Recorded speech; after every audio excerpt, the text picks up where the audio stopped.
So, eto na nga mga sangkay, ang North Korea ay nagbitaw na rin po ng isang matalas na babala sa buong mundo. Ano na nga ba ito mga sangkay? Magsisimula na ba itong digmaan kung sakaling may gagawin na ngayon ang North Korea? Na nakaraan lamang mga sangkay nagpalipad na naman ng test sa kanilang missile na pwede di umanong umabot sa United States of America. Well, pag-usapan po natin itong matinding babala ngayon ng North Korea. But before we start guys, pakisubscribe po muna yung ating YouTube channel. So sa baba ng video na to mga sangkay, makikita nyo po yung subscribe button. Ito mismong pinapanood nyo. I-click nyo lamang po yung subscribe, i-click ang bell at i-click nyo po yung all. At kung kayo naman ay nanonood sa Facebook, huwag nyo pong kalilimutan na i-follow ang ating Facebook page. Alright? So, eto guys, medyo interesting. Alam naman po natin ngayon ang nangyayari sa ating mundo. Ang dami pong hidwaan, sigalot ng mga bansa, mga sangkay, that we Christians believe that all of this nangyayari because nasa propesiya po yan sa Biblia. But well, tingnan po natin itong ganap sa North Korea. Panoorin po natin. So we have tried to make it a policy of never not reacting to every provocative statement that he makes. We remain committed to a diplomatic approach to the DPRK and call on the DPRK to engage in dialogue. Hindi magdadalawang isip ang Pyongyang na maglunsad ng nuclear attack kung gagamitin din ng kanilang kaaway ang kanilang nuclear weapon. Ito ang naging pahayag ni North Korean leader Kim Jong-un sa kanyang pagpupulong kasama ang mga sundalo ng tatrabaho para sa Military Missile Bureau ng bansa. Okay. Hindi magdadalawang isip. Ang sabi po niya, hindi sila magdadalawang isip na aatake gamit po ang kanilang mga nuclear weapons.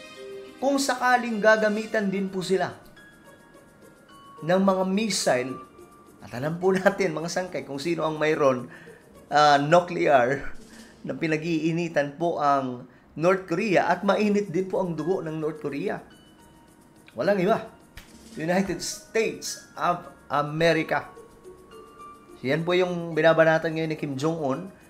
Ang napansin ko lang dito, nagkaraan kasi meron pong babala ang US Diba? Nagbabala po sila sa North Korea. Diba ito? Natatakot ba si Kim Jong-un na mayroong pag-ataking magaganap gamit ang nuclear? Alam po natin kung gaano po ka-high-tech ang nuclear ng Amerika, but still we don't know kung gaano rin po ka-high-tech ang mga nuclear from North Korea.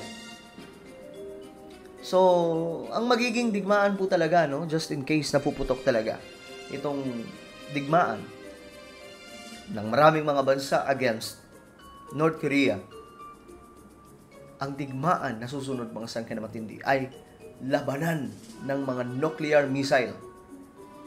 Yun po ang maaganap mga sangkay. Pagandahan, pagalingan at palakasan talaga. Kaya nga lang, ang unang maaapektuhan yan mga sangkay, walang iba kundi yung ating planeta. Masisira po yung kalikasan at alam nyo na ang mangyayari mga sangkay. Ngayon, tila baga ang tingin ko lang dito, itong si Kim Jong-un, kinakabahan po siya sa kung ano ang posibleng gawin ng Amerika. Kasi nagbabala na po siya eh. Ibig sabihin, nakatunog siya na pwedeng gawin niya ng Amerika. Ayon sa state network na KCNA, binati ang mga ito ng leader at pinuri sa kanilang isinagawang launching drill ng isang Intercontinental Ballistic Missile o ICBM noong Linggo at Lunes. Pinakita rin umano ng launching test na ito ng North Korean Army ang kanilang loyalty at strong stand ng kanilang armed forces. Sinubukan ng North Korea ang paglulunsad ng pinakabago nitong ICBM upang makita ang kahandaan ng nuclear forces nito laban sa tumitinding alitan ng DPRK at Estados Unidos. Kinundina naman ni Kim Yong-jong, ang kapatid ng North Korean leader, ang pagkakaroon ng pagpupulong ng United Nations Security Council dahil sa ginawang paglulunsad ng North Korea ng ICBM kamakailan. Dagdag pa niya, isa itong pagsasagawa ng karapatan ng bansa sa self-defense. Subalit ayon sa US, pananatilihin pa rin ito ang diplomasya sa North Korea at gagawin lang ng US ang commitment sa mga kaalyado nito. We harbor no hostile intent to the DPRK, as we have made clear since the outset of this administration, and our commitments to the defense of the Republic of Korea and Japan remain ironclad. Nagsagawa ang US, South Korea at Japan ng isang stage joint air drill kahapon, December 20, gamit ang isang strategic bomber malapit sa Korean Peninsula upang mapalakas ang defense readiness ng Seoul. Rajan Boulevard. Okay. Bahagya po natin puputulin. Yan po yung mga nuclear test nila or mga missile test na isinasagawa mga sangkay.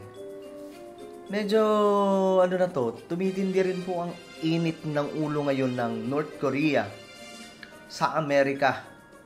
At kamakailan nga lang mga sangkay, bumanat din po yung ating presidente laban po dito kay Kim Jong-un o sa administration niya, government po nila.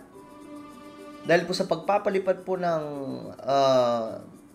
missile na umabot po doon sa tinatawag na exclusive economic zone nitong Japan.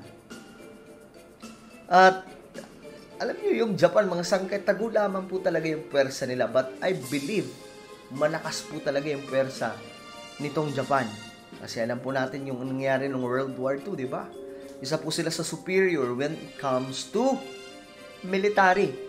Talagang nautakan lamang po sila ng Amerika kasi ang Amerika kasi pag makipaglaban po yan, mind games. Talagang strategy po yan na matindi. Hindi po uubra dyan yung sobrang lakas mo, ang gaganda ng mga weapons mo.